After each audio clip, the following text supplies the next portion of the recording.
അലൈക്കും വറഹ്മത്തുള്ളാഹി തആല വബറകാതുഹു. അൽഹംദുലില്ലാഹ്. പ്രിയ സുഹൃത്തുക്കളെ, നമുക്കെല്ലാവർക്കും ഓരോരോ ആഗ്രഹങ്ങൾ നിറവേറാനുണ്ടാവുമല്ലോ, ആവശ്യങ്ങൾ പൂർത്തീകരിക്കാനുണ്ടാവും. അപ്പോൾ പഠിച്ച റബ്ബിനോട് ഈ റമദാനിലൊരു സമയം ഒളിഞ്ഞിരിക്കുന്നുണ്ട്. നമുക്ക് അള്ളാഹുവായിട്ട് ഡയറക്റ്റ് ചോദിക്കാൻ പറ്റിയ ദുആയ്ക്ക് ഉത്തരം കിട്ടുന്ന ഒരു സമയം. ആ സമയം ഏതാണല്ലേ നിങ്ങൾ ചോദിക്കുന്നത്? അപ്പോൾ ആ ഒരു സമയത്തിൽ നമ്മൾ ദുആ ചെയ്ത് കഴിഞ്ഞാൽ ഒരുപാട് പ്രതിഫലം നമുക്ക് കിട്ടും. അള്ളാഹു നമ്മുടെ ദുആയ്ക്ക് ഉത്തരം തരും. നമ്മൾ ഒറ്റയ്ക്കിരുന്ന് പടച്ച റബ്ബിൻ്റെ മുന്നിലിരുന്നിട്ട് നമ്മുടെ ആവശ്യങ്ങൾ പറഞ്ഞു കഴിഞ്ഞാൽ ഉറപ്പായിട്ടും നമ്മുടെ ആഗ്രഹം നടന്നു കിട്ടും, ആവശ്യങ്ങൾ നിറവേറ്റി കിട്ടും, പ്രയാസങ്ങൾ മാറിക്കിട്ടും. അപ്പോൾ നിങ്ങൾ ചെയ്യേണ്ടത്, നമ്മളെ മനസ്സിൽ ആദ്യം ഉറച്ച വിശ്വാസം ഉണ്ടാക്കിയെടുക്കുക. അള്ളാഹു ആണ് വലിയവൻ, അള്ളാഹു എനിക്കെല്ലാം തരും എന്നൊരു വിശ്വാസം, ഞാൻ ചോദിച്ചാൽ ദുആ സ്വീകരിക്കും എന്നൊരു വിശ്വാസം വേണം.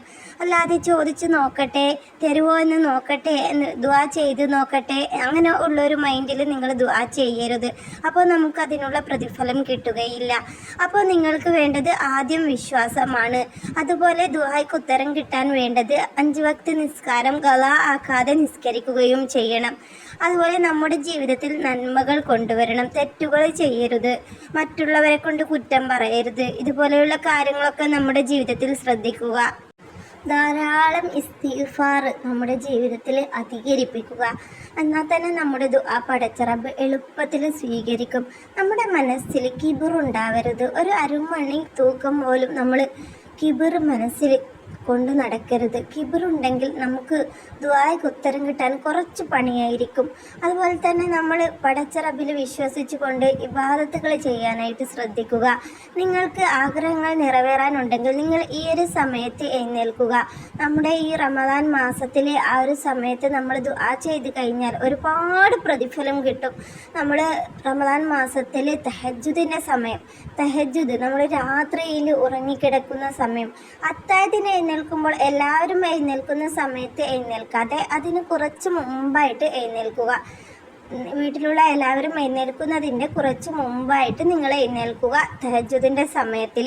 എന്നിട്ട് നിങ്ങൾ തഹജ്ജുദ് നിസ്കരിക്കുക. നിങ്ങൾ അള്ളാഹുവിനോട് ഡയറക്റ്റായിട്ട് സംസാരിക്കുമ്പോൾ ആത്മാർത്ഥമായിട്ട് നിസ്കരിക്കണം. അല്ലാതെ 2 റക്അത്ത് നിസ്കരിച്ച് വേഗം ഇങ്ങോട്ട് പോന്നിട്ട് ഉത്തരം കിട്ടിയില്ല എന്ന് പറയരുത്. ആത്മാർത്ഥമായിട്ട് അള്ളാഹുല അലിഞ്ഞ് ഞാൻ എൻ്റെ റബ്ബിൻ്റെ മുന്നിലേക്ക് പോവുകയാണ് എന്ന ബോധത്തോട് കൂടിയിട്ട് എല്ലാവരും ഉറങ്ങുന്ന സമയത്ത് എഴുന്നേറ്റിട്ട് നിസ്കരിക്കുക.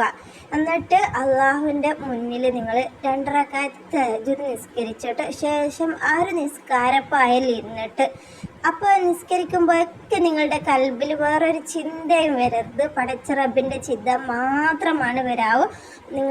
നിങ്ങളുടെ ആഗ്രഹവും ആവശ്യങ്ങളും മനസ്സിൽ കൊണ്ടുവരിക. എന്നിട്ട് ആ ഒരു നിസ്കാരപ്പായൽ ഇരുന്നിട്ട് നിങ്ങൾ അള്ളാഹുവിനോട് ദുആ ചെയ്യുക, ഒരുപാട് ദുആ ചെയ്യുക. ശേഷം നിങ്ങൾ 129 തവണ യാ ലത്തീഫ് യാ അല്ലാ എന്ന ദിക്ർ ചൊല്ലുക. എന്നിട്ട് ദുആ ചെയ്യുക. അള്ളാഹുവിനോട് മനസ്സറിഞ്ഞ് കരഞ്ഞുകൊണ്ട് എല്ലാ കാര്യങ്ങളും പറയുക. ദുനിയാവിലുള്ളതും ആഖിറത്തിലുള്ളതും നിങ്ങൾക്ക് എന്താണോ വേണ്ടത് അത് അള്ളാഹുവിനോട് മനസ്സറിഞ്ഞ് ഉരുകി അങ്ങ് പ്രാർത്ഥിക്കുക. ഉറപ്പായിട്ടും നിങ്ങളുടെ ആഗ്രഹം പടച്ച റബ്ബ് കാണും. മനസ്സമാധാനം എന്നാൽ എന്താ എന്ന് നിങ്ങൾക്ക് അപ്പം മനസ്സിലാവും. അള്ളാഹുവിനോട് നിങ്ങൾ ഇതുപോലെ ആത്മാർത്ഥമായിട്ടൊന്ന് തഹജ്ജുദ് നിസ്കരിച്ച് ദുആ ചെയ്ത് നോക്ക്, സംസാരിച്ച് നോക്ക്. അപ്പോൾ അറിയാം നിങ്ങൾക്ക് മനസ്സമാധാനം എന്താണെന്ന്. ഉറപ്പായിട്ടും നമ്മുടെ ജീവിതം തന്നെ മാറിപ്പോവും. നമ്മൾ അള്ളാഹുവിൽ വിശ്വസിച്ചിട്ട് നമ്മുടെ ആഗ്രഹങ്ങളൊക്കെ പതിയെ നടന്നു വരുന്ന കാണുമ്പോൾ നമ്മൾക്ക് പോലും അത്ഭുതം തോന്നും. തഹജ്ജുദിൻ്റെ സമയത്തിൽ ദുആ ചെയ്യുക. നിങ്ങളുടെ ദുആയിൽ എന്നെയും ഉൾപ്പെടുത്തുക, എന്നെയും എൻ്റെ കുടുംബത്തെയും ഉൾപ്പെടുത്തുക. ഇൻഷാ അല്ലാഹ് നമുക്ക് അടുത്തൊരു നല്ലൊരു വീഡിയോയിൽ കണ്ടുമുട്ടാം. അസ്സലാമു അലൈക്കും വറഹ്മത്തുള്ളാഹി തആല വബറകാതുഹു.